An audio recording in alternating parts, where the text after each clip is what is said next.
Hello everyone, welcome to my channel K education. I hope आप सभी लोग अच्छे होंगे। मैं आपके सामने डीएलएड फर्स्ट सेमेस्टर का पेपर फर्स्ट का बाल विकास एवं सीखने की प्रक्रिया में चैप्टर 2 बुद्धि की परिभाषाएं, बुद्धि लब्धि, बुद्धि के प्रकार, बुद्धि परीक्षण और बुद्धि की क्या क्या उपयोगिता हैं इसके बारे में बताने वाली हूँ। तो मेरे वीडियो को स्टार्ट करने से पहले प्लीज़ हमारे चैनल को लाइक, सब्सक्राइब और शेयर कर लें ताकि आने वाली वीडियो आप तक पहुंच सके। तो चलिए स्टार्ट करते हैं कि बुद्धि क्या होता है। तो देखिए, बुद्धि क्या होता है, मैं आपको सरल भाषा में समझाती हूँ कि बुद्धि कार्य करने की क्षमता होती है। ठीक है, हम किसी भी हमारे अंदर जो भी कार्य करने की क्षमता होती है वो हमारी क्या कहलाती है, बुद्धि कहलाती है। ठीक है, तो बुद्धि क्या होता है, एक समायोजन करने की क्षमता होती है। बुद्धि बहुआयामी होती है, हम कई कई तरह की चीज़ों को अपने माइंड में सेट करते हैं। बुद्धि सीखने की योग्यता होती है, हम किसी भी समस्या को समाधान करने के लिए किसका प्रयोग करते, हमारे अंदर किसकी योग्यता होती है, बुद्धि की होती है। ठीक है, अमूर्त चिंतन करने की योग्यता होती है। अमूर्त चिंतन जैसे कि जो भी वस्तुएं हमारे सामने नहीं है, अमूर्त मतलब जो वस्तु हमारे सामने नहीं होती है उसको भी सोचने की योग्यता होती है। संबंधों को समझने की योग्यता होती है, संबंध जैसे हमको पता है ये हमारे चाचा हैं, दादा हैं, दादी हैं, ये सब समझने की योग्यता होती है। ठीक है, आई होप आप लोग समझ गए होंगे कि बुद्धि क्या होती है। तो बुद्धि समायोजन करने की क्षमता होती है, किसी भी कार्य करने की क्षमता होती है, बहुआयामी होती है, सीखने की एक योग्यता होती है, किसी भी समस्या को समाधान करने की योग्यता होती है और अमूर्त चिंतन करने की योग्यता होती है, संबंधों को समझने की योग्यता होती है। तो आप अच्छे से समझ गए होंगे। अब देखिए बुद्धि की परिभाषाएं। तो बुद्धि की परिभाषाएं, हम दो परिभाषा आपके सामने लेकर आए हैं जो बहुत ही महत्वपूर्ण है आपके डीएलएड, टेट, यू सीटेट और सुपर टेट के लिए। तो ये आपकी परिभाषाएं आती हैं, उनको अच्छे से याद कर लीजिए और बहुत ही आसान भी हैं। तो वुडवर्थ ने क्या कहा है, वुडवर्थ ने कहा है कि बुद्धि कार्य करने की विधि है। जैसे मैंने अभी आपको ऊपर बताया कि बुद्धि की परिभाषा में, बुद्धि के अर्थ में अभी आपको बताया कि बुद्धि क्या होती है, तो मैंने आपको बताया बुद्धि कार्य करने की क्षमता होती है। तो वुडवर्थ ने भी यही कहा है कि बुद्धि कार्य करने की एक विधि है। विधि मतलब क्या होता है कि हम अपने काम को किस तरीके से करते हैं, किस उद्देश्य से करते हैं, तार्किक चिंतन किस तरीके से करते हैं, वातावरण के साथ अपने काम को किस तरीके से, किस ढंग से करते हैं, तो इसे हम कहते हैं कार्य करने की विधि। फिर क्या है, टर्मन के अनुसार, टर्मन ने क्या कहा है कि बुद्धि अमूर्त विचारों के बारे में सोचने की योग्यता होती है। अमूर्त विचार जैसे हमने अभी आपको ऊपर बताया कि जो वस्तु हमारे सामने नहीं है, ठीक है, जो वस्तु हमें दिखाई नहीं देती है, हमारे सामने नहीं होती है, उसको भी सोचने की क्षमता होती है। ठीक है, फिर देखिए आगे बढ़ते हैं, बुद्धि लब्धि जो बहुत इम्पॉर्टेंट है आपके अभी जो जल्दी ही यूपी टेट का पेपर दिए हुए हैं उनके यूपी टेट में ये क्वेश्चन आया था कि बुद्धि लब्धि निकालने का सूत्र क्या होता है। ठीक है, तो आइए मैं आपको समझाती हूँ। तो बुद्धि लब्धि क्या होता है, बुद्धि लब्धि बालक में स्थित मानसिक विकास की मात्रा को संख्यात्मक रूप में व्यक्त करता है। यानी बालक में जो स्थित मानसिक विकास की मात्रा जो होती है उसको संख्या में व्यक्त करना क्या कहलाता है, बुद्धि लब्धि कहलाता है। तो आगे देखते हैं, जैसे कि ये उदाहरण आपके सामने दिया गया है। उदाहरण में क्या है, देखिए, यदि कोई बच्चा 8 साल का है, यानी यदि कोई 8 वर्ष का बालक 10 वर्ष की आयु के लिए निर्मित मानसिक योग्यता परीक्षण कर लेता है तो उसकी वास्तविक आयु 8 वर्ष तथा मानसिक आयु 10 वर्ष मानी जाएगी। यानी कि यहाँ पर ये बताएगी कि अगर कोई 8 साल का बच्चा है और उसकी वास्तविक 8 साल का बच्चा यानी कि उसकी वास्तविक आयु 8 साल है, लेकिन अगर 10 वर्ष की आयु के लिए निर्मित मानसिक योग्यता परीक्षण कर लेता है तब भी उसकी वास्तविक आयु 8 साल ही रहेगी। जैसे मान लो कि हमारी वास्तविक आयु 8 साल है, तो क्या होता है, और हमारे अंदर सोचने की योग्यता 10 वर्ष की है, तो इसका मतलब ये नहीं कि हमारी आयु 10 वर्ष हो जाएगी। ठीक है, तो क्या होता है, वैसे इसमें बताया गया कि उसकी वास्तविक आयु वो 8 वर्ष ही रहेगी, लेकिन मानसिक आयु उसकी क्या होगी, 10 वर्ष मानी जाएगी। अब देखिए, बुद्धि लब्धि निकालने के लिए सूत्र दिया गया है। बुद्धि लब्धि बराबर होता है मानसिक आयु बटे वास्तविक आयु गुणे 100। तो अभी अगर आपसे पेपर में पूछ लिया जाए कि बुद्धि लब्धि निकालने का सूत्र, अगर ये आपसे पूछ लिया जाए, 1 मिनट में अभी आपको समझाती हूँ। तो देखिए, जैसे अभी आपने पढ़ा था कि क्या होता है, 1 मिनट,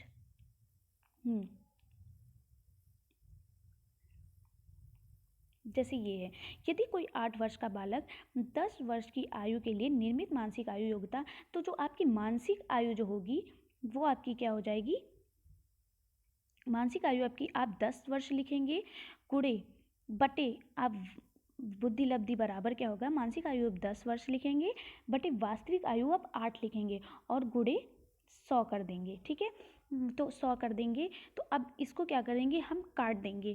क्या करेंगे, 8 को हम पहले 100 से भाग देंगे। कैसे, देखिए 2 चक्कू 8, 2 पंचे 10, 0। ठीक है, ये कट गया।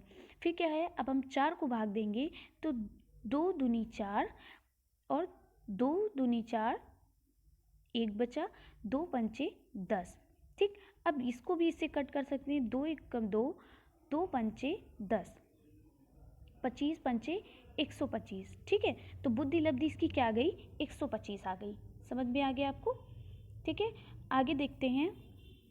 वैसे ये आपका प्रश्न आता नहीं है, लेकिन मैंने आपको इसलिए समझा दिया, बाई चांस आप टेट कभी टेट देंगे, अभी आगे चल के आप टेट देंगे, सीटेट देंगे, तो उसमें आपको इस तरीके से मान लो प्रश्न आ गया तो आप पूछ सकते हैं। तो क्या होता है, मानसिक आयु बुद्धि लब्धि बराबर मानसिक आयु में आप क्या लिख देंगे, 10 लिख देंगे, और वास्तविक आयु में आप क्या लिख देंगे, 8 लिखेंगे और गुणे 100 और उसको भाग दे देंगे। ठीक है, भाग देकर फिर इसको इससे गुणा कर देंगे, मानसिक आयु को यहाँ पर जो भी बचेगा उससे गुणा कर देंगे, वही आपकी बुद्धि लब्धि आएगी। अब देखिए बुद्धि लब्धि के प्रकार, बुद्धि लब्धि के प्रकार ये आपका 1 नंबर में जरूर आता है, आप अच्छे से याद कर लीजिएगा इसको। मनोवैज्ञानिक थॉर्नडाइक ने बुद्धि के निम्नलिखित 3 प्रकार बताए हैं। अमूर्त बुद्धि, जिसको हम एब्स्ट्रैक्ट इंटेलिजेंस कहते हैं। सामाजिक बुद्धि, जिसको हम सोशल इंटेलिजेंस कहते हैं। गामक या यांत्रिक बुद्धि, जिसे मोटर ऑफ मैकेनिकल इंटेलिजेंस कहते हैं। ठीक है, तो बस आपका इतना ही पूछा जाता है, तो आपको बस इतना ही याद करना है कि बुद्धि के कौन कौन से प्रकार होते हैं। अब आगे देखिए बुद्धि परीक्षण। बुद्धि परीक्षण यानी इंटेलिजेंट टेस्ट क्या होता है। ठीक है, तो बुद्धि परीक्षण क्या होता है, किसी भी व्यक्ति की बुद्धि का पता लगाने के लिए विभिन्न प्रकार के बुद्धि परीक्षणों का निर्माण किया जाता है। यानी आप किसी भी आप क्या होता है, आप किसी भी बच्चे की बुद्धि का पता लगाने के लिए, कि बुद्धि का पता लगाना यानी कि बच्चा क्या होता है, मंद बुद्धि का है, कुशाग्र बुद्धि का है, ठीक है, समस्यात्मक बुद्धि का है, सामान्य बुद्धि का है। इस तरीके से आप किस बच्चे की मतलब बुद्धि का मतलब है, मतलब सोचने की क्षमता कितनी है। ठीक है, अभी आपने पढ़ा था ना कि कार्य करने की क्षमता, सोचने की क्षमता, समस्या समाधान करने की क्षमता, ये कितनी है, किस बच्चे में ज़्यादा है, किस बच्चे में कम है। कुछ बच्चे क्या होते हैं, बुद्धि परीक्षा का इसलिए बनाया गया है कि कुछ बच्चे क्या होते हैं, जैसे कि आप पढ़ा रहे हैं क्लास में, जब आप क्लास में पढ़ा रहे हैं तो क्या होता है, कुछ बच्चे जो होते हैं जल्दी से उसे सीख जाते हैं और कुछ बच्चे सीखने में टाइम लगाते हैं। ठीक है, आप किसी भी गणित का सवाल जब आप बच्चे को देते हैं तो कुछ बच्चे देखोगे फटाफट कर लेते हैं, उसको जल्दी से सॉल्व कर लेते हैं, और कुछ बच्चे उसको सॉल्व करने में टाइम लगाते हैं, धीरे धीरे सॉल्व करते हैं। इसीलिए बुद्धि परीक्षण बनाया गया है, ये पता लगाने के लिए कि किस बच्चे की बुद्धि किस तरीके की है। ठीक है, देखिए किसी भी व्यक्ति की बुद्धि का पता लगाने के लिए विभिन्न प्रकार के बुद्धि परीक्षणों का निर्माण किया गया है। विभिन्न वैज्ञानिकों ने समय समय पर विभिन्न बुद्धि परीक्षण बनाए, उनको मुख्य रूप से 2 वर्गों में विभाजित किया गया। वो मुख्य रूप से 2 वर्ग कौन कौन से हैं, व्यक्तिगत बुद्धि परीक्षण और दूसरा है सामूहिक बुद्धि परीक्षण। अब देखिए व्यक्तिगत बुद्धि परीक्षण क्या होता है और सामूहिक बुद्धि परीक्षण क्या होता है, बहुत ही आसान है। व्यक्तिगत बुद्धि परीक्षण को आपके विनय ने शुरू किया था।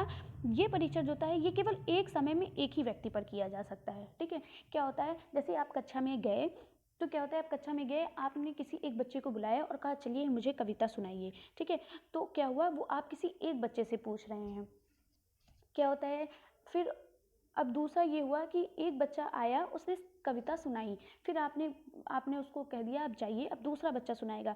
तो क्या होता है, ये कहलाएगा आपका व्यक्तिगत बुद्धि परीक्षण, यानी किसी यह परीक्षण एक समय पर केवल एक ही व्यक्ति पर किया जा सकता है। ठीक है, और ये परीक्षण जो होता है ये मौखिक रूप से होता है। ठीक है, इसको लिखित रूप में नहीं किया जा सकता है। भाई आप लिखित रूप में करेंगे तो आप कक्षा में जाकर किसी भी बच्चे को कोई काम देंगे तो वो कक्षा के सारे बच्चे लिख कर दिखाएंगे ना, लेकिन आप क्या होता है, जो व्यक्तिगत बुद्धि परीक्षण होता है ये किसी एक बच्चे पर करेंगे ना। आप एक बच्चे से कविता सुनेंगे, आप किसी एक बच्चे से कहेंगे कि चलिए उठिए और 1 से 10 तक गिनती सुनाइए, तो ये हुआ आपका व्यक्तिगत बुद्धि परीक्षण। ठीक है, अब व्यक्तिगत बुद्धि परीक्षण को जो है विश्वसनीय भी माना जाता है। इसमें क्या होता है, विश्वसनीय का मतलब होता है कि आप किसी बच्चे से कविता पूछते हैं तो ऐसा नहीं कि वो बच्चा दूसरे से पूछेगा तो उसको देख उससे पूछ पूछ के आपको कविता सुनाएगा, नहीं, वो आपको कविता खुद से ही सुनाएगा, ठीक है। तो इसीलिए क्या होता है, और इसमें क्या होता है, इसमें कोई नकल करने की भी कोई गुंजाइश नहीं होती। आप किसी से मौखिक रूप से प्रश्न पूछते हो तो इसमें कोई नकल की भी बात नहीं होती है, ठीक है। और ये क्या होता है, इसकी सीमा भी कोई निर्धारित नहीं है, आप कभी भी जाके कभी भी किसी बच्चे से कुछ भी पूछ सकते हो, ठीक है। तो क्या होता है, तो मेन पॉइंट इसका यही है कि ये परीक्षण जो होता है एक समय में एक ही व्यक्ति पर किया जाता है, उसे हम व्यक्तिगत बुद्धि परीक्षण कहते हैं, ठीक है, या व्यक्तिगत बुद्धि परीक्षण कहते हैं। फिर क्या है, सामूहिक बुद्धि परीक्षण। अभी आपने पढ़ा व्यक्तिगत बुद्धि परीक्षण केवल एक समय में एक ही व्यक्ति पर किया जाता है, ठीक है। सामूहिक बुद्धि परीक्षण क्या होता है, सामूहिक बुद्धि परीक्षण जो होता है ये एक साथ कई सारे व्यक्तियों पर किया जा सकता है, ठीक है। देखिए, ये परीक्षण एक समय में अनेक व्यक्तियों पर किया जा सकता है, ठीक। आगे देखिए, इसका प्रारंभ प्रथम विश्व युद्ध के समय अमेरिका में हुआ था। कारण ये था कि सरकार मनुष्य की मानसिक योग्यता के अनुसार उनको सेना में सैनिक अफसरों व कर्मचारियों के अन्य पदों पर नियुक्त करना चाहती थी, इसलिए उसने क्या किया था, सामूहिक बुद्धि परीक्षण बनाया था, ठीक। तो व्यक्तिगत व सामूहिक बुद्धि परीक्षण, अब जो आपके व्यक्तिगत और सामूहिक बुद्धि परीक्षण आपको समझ में आ गए क्या होते हैं। व्यक्तिगत बुद्धि परीक्षण वो होता है जो एक समय में केवल एक ही व्यक्ति पर किया जाता है, और आपका सामूहिक बुद्धि परीक्षण क्या होता है, वह परीक्षण जो एक समय में कई सारे व्यक्तियों पर किया जाता है। फिर देखिए, व्यक्तिगत बुद्धि परीक्षण क्या होता है, व्यक्तिगत बुद्धि परीक्षण और सामूहिक बुद्धि परीक्षण दोनों जो है दो रूप में होते हैं, यानी दो प्रकार के होते हैं। दोनों परीक्षण दो प्रकार के होते हैं। दोनों परीक्षण, व्यक्तिगत बुद्धि परीक्षण भी भाषात्मक और क्रियात्मक होता है, सामूहिक बुद्धि परीक्षण भी भाषात्मक और क्रियात्मक होता है। चलिए देखिए, भाषात्मक परीक्षण होता क्या है, तो इसमें भाषा का प्रयोग किया जाता है, ये अमूर्त बुद्धि की परीक्षा ली जाती है, ठीक है।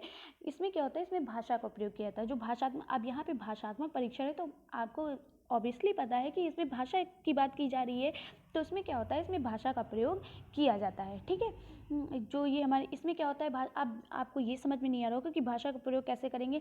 तो क्या होता है, आप जैसे क्लास में गए, किसी से बच्चों से प्रश्न किया, तो उसने उस प्रश्न का उत्तर, आप जब मौखिक रूप से प्रश्न कर रहे हो तो वो आपको मौखिक रूप से ही प्रश्न का उत्तर देगा, ठीक है। तो क्या होता है, आप अगर आप लिखित रूप में करते हो तो बच्चा लिख कर उत्तर देता है। तो लेकिन यहाँ पे क्या होता है, भाषात्मक परीक्षण, जैसे आपने प्रश्नों के उत्तर भाषा के माध्यम से देने होते हैं इसमें, ठीक है। आप किसी भी प्रश्न को, आप बच्चे से प्रश्न कर रहे हो तो वो आपको क्या होता है, भाषा के माध्यम से ही आपको उत्तर देगा, ठीक है। यही इसका मेन पॉइंट है। इसका मुख्य उद्देश्य है कि व्यक्ति को लिखने पढ़ने का कितना ज्ञान है, ठीक है। इसमें उसका मुख्य उद्देश्य है कि व्यक्ति पढ़ने लिखने में कितना अच्छा है, उसको कितना ज्ञान है, ठीक। उसे प्रश्नों के उत्तर लिखकर, गोला बनाकर, गुणा बनाकर ये या रेखांकित करके देने होते हैं, ठीक है। उसको क्या होता है, प्रश्न के उत्तर गोला बनाकर जैसे कि क्या होता है, बहुविकल्पी प्रश्न होते हैं तो उनमें क्या होता है, गोला बना दिया, टिक बना दिया, ठीक है। गुणा बनाकर, रेखांकित करके ये सब देने होते हैं, ठीक है। ठीक है। इस परीक्षण में निम्न प्रकार के प्रश्न पूछे जा सकते हैं, जैसे अंकगणित के प्रश्न भी हो सकते हैं और व्यवहारिक ज्ञान के संबंधित प्रश्न भी हो सकते हैं, ठीक। व्यवहारिक ज्ञान से संबंधित जैसे कि आपने पूछ लिया कि प्रकाश संश्लेषण कैसे होता है, ये मैं बड़े क्लासेस में ये पूछा जाता है, लेकिन बच्चों में आप क्या पूछ सकते हैं कि आसपास की वस्तुओं के नाम बताइए, ठीक है, इस तरीके से पूछ सकते हैं। अब क्रियात्मक परीक्षण क्या होता है, क्रियात्मक ऑब्वियसली आपको पता है, क्रिया यानी कोई काम हो रहा होगा तभी तो बुद्धि परीक्षण होगा, ठीक है। जैसे अभी आपका शाब्दिक बुद्धि परीक्षण था, तो उससे क्या होता है, उस परीक्षा से पता चल रहा है कि शाब्दिक बुद्धि परीक्षण किसी शब्द के बारे में, किसी भाषा के बारे में बताया जा रहा है, ठीक है। भाषा के माध्यम से जिस परीक्षण को दिया जाता है वो भाषाई परीक्षण होता है, ठीक। अब क्रियात्मक, आप कोई एक्टिविटी करा रहे होंगे ना, तभी तो क्रियात्मक मतलब कोई एक्टिविटी करा रहे होंगे तो क्रियात्मक परीक्षण हो गया। इन परीक्षणों का प्रयोग उन व्यक्तियों पर किया जाता है जिनको भाषा का ज्ञान कम होता है, ठीक है, या जो पढ़ना लिखना नहीं जानते हैं। इसके द्वारा मूर्त बुद्धि का पता लगाया जाता है, ठीक है। मूर्त बुद्धि का पता, देखिए आपने भाषा में पढ़ा कि अमूर्त बुद्धि का पता लगाते हैं, ठीक है। एक पॉइंट आपको यहाँ पे याद हो गया, ठीक है। क्या होता है, भाषात्मक बुद्धि परीक्षण में क्या होता है, अमूर्त बुद्धि का पता लगाते हैं। अमूर्त मतलब कहते हैं कि अपने आसपास की वस्तुओं को बताइए, तो अब वो सोच कर लिखेगा, ठीक है। या जो आपके सामने क्या होता है, अपने वातावरण में जो भी मतलब वस्तुएं हैं उनको बताइए, तो ऐसे, ठीक है। फिर क्या होता है क्रियात्मक परीक्षण। अब क्रियात्मक परीक्षण में क्या होता है कि मूर्त परीक्षण होता है। मूर्त मतलब जो भी वस्तु आपके सामने है उसका परीक्षण। जैसे कि आपने दे दिया कि चित्र के बिखरे हुए टुकड़े को क्रम से लगाकर चित्र पूरा करना, ठीक है। जैसे कोई चित्र रखे हुए हैं, उनके टुकड़े बिखरे हुए टुकड़े रखे हुए हैं, ऐसा आपने देखा होगा। जैसे कि आप मोबाइल वगैरह में भी देखते हैं, गेम होता है, उसको क्या होता है, टुकड़े अलग अलग होते हैं, उनको ऐड करना होता है। ठीक उसी तरीके से कि टीचर ने क्या किया, चित्र के बिखरे हुए टुकड़ों को फैला दिया और उनको एक साथ जोड़ना होता है। जैसे कोई हाथी बनाया मान लो चित्र में, लेकिन उसके टुकड़े अलग अलग हैं, अब उसको जोड़कर एक हाथी बना देना, ठीक है। उसी हाथी जिस तरीके से था उसको जोड़ देना। ऐसे तरीके के खिलौने भी आते हैं, आपने देखा होगा। फिर क्या, भूल भुलैया से बाहर जाने का मार्ग बताना। आपने देखा होगा कि जो न्यूज़पेपर वगैरह होते हैं उसमें कहीं कहीं पर क्या होता है, भूल भुलैया जैसे रास्ते बने होते हैं। अरे आपने उसमें देखा होगा जैसे कि पेंसिल बॉक्स वगैरह आता है, तो उसमें छोटी छोटी सी गोलियां पड़ी होती हैं, तो उनको क्या होता है उस भूल भुलैया में ऐसे ले जाना होता है। सब बार बार बच्चे क्या करते हैं, उसको खेलते हैं। तो इस तरीके से भूल भुलैया से बाहर जाने का मार्ग बताना। कई कई किताबों में भी बना होता है, तो वो क्या करते हैं बच्चे, पेंसिल से वो जाते हैं वहाँ पे ऐसे घूम घाम के, तो वहाँ पर पहुँच जाते हैं, ठीक है। आई होप आप लोगों को समझ में आ गया होगा कि भाषात्मक परीक्षण क्या होता है और क्रियात्मक परीक्षण क्या होता है, ठीक है। तो भाषात्मक परीक्षण क्या होता है, इसमें भाषा का प्रयोग किया जाता है और ये अमूर्त बुद्धि की परीक्षा ली जाती है। क्रियात्मक बुद्धि परीक्षण में क्या होता है, ये परीक्षण का प्रयोग उन व्यक्तियों पर किया जाता है जिनको भाषा का ज्ञान नहीं होता है या भाषा का कम ज्ञान होता है, ठीक है। और ये मूर्त परीक्षण होता है। तो आपको याद हो गया होगा। अब देखते हैं बुद्धि परीक्षण की उपयोगिता। अब बुद्धि परीक्षण की कौन कौन सी उपयोगिता होती हैं, तो सर्वोत्तम बालक का चुनाव करने में बुद्धि परीक्षण की उपयोगिता हम कैसे, बुद्धि परीक्षण की उपयोगिता यानी इसकी क्या उपयोगिता है, तो हम क्या करते हैं, इससे हम पहचान लेते हैं कि कौन सा बालक तेज है, कौन सा बालक पढ़ने में कमज़ोर है, कौन सा बालक किस चीज़ में तेज है। कुछ बच्चे खेल में तेज होते हैं, तो कुछ पढ़ने लिखने में तेज होते हैं। तो किसी की गणित बहुत अच्छी होती है, तो किसी की हिंदी बहुत अच्छी होती है, तो किसी की इंग्लिश अच्छी होती है। तो इस बारे में हम इसका पता लगाते हैं। जब आप क्या करते हैं, टेस्ट लेते हैं, तो आपको पता चल जाता है कि कौन बच्चा है, किस में तेज है। पिछड़े बालकों का चुनाव, ठीक है। अपराधी व समस्यात्मक बालकों का सुधार करने में, बालकों का वर्गीकरण करने में, बालक की विशिष्ट योग्यताओं का ज्ञान करने में, ठीक है। विशिष्ट योग्यता अभी हमने आपको बताया कि कुछ बच्चे खेल में अच्छे होते हैं, तो कुछ पढ़ाई में अच्छे होते हैं, कुछ गणित में अच्छे होते हैं, तो कुछ हिंदी में अच्छे होते हैं, ठीक है। सबके क्या होता है, आप लोगों का क्या होता है, जब आप जिसमें ज़्यादा अच्छे होते हैं तो आपको उसमें इंटरेस्ट आने लगता है, ठीक है। किसी की फेवरेट बुक हिंदी होती है, तो किसी की मैथ होती है, तो किसी की इंग्लिश होती है। तो बच्चे जिस जो है भाषा में अच्छे होते हैं, वो उसी में ज़्यादा इंटरेस्ट लेते हैं और वो उनकी फेवरेट होती है। तो इससे हम ये पता लगाते हैं बालकों की क्षमता के अनुसार कार्य करवाने में, ठीक है। अब हमें पता चला कि बच्चा की बहुत कमज़ोर है, तो हम उससे ये थोड़ी कहेंगे कि आप बहुत जल्दी जल्दी काम करो, मुझसे कहेंगे अच्छे से काम करो, स्लो स्लो काम करो, लेकिन अच्छे से करो, ठीक है। तो क्या होता है, बालकों की क्षमता के अनुसार कार्य करवाने में।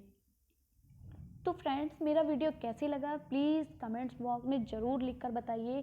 प्लीज़ मेरे चैनल को लाइक, सब्सक्राइब और शेयर कर दीजिए और मेरा वीडियो कैसा लगा ये ज़रूर मुझे बताइएगा। और हाँ, एक चीज़ मैं आप लोगों को बताने वाली हूँ, प्लीज़ हमारी राइटिंग पे मत जाइएगा, क्योंकि अब हमारी राइटिंग बहुत गंदी हो गई है।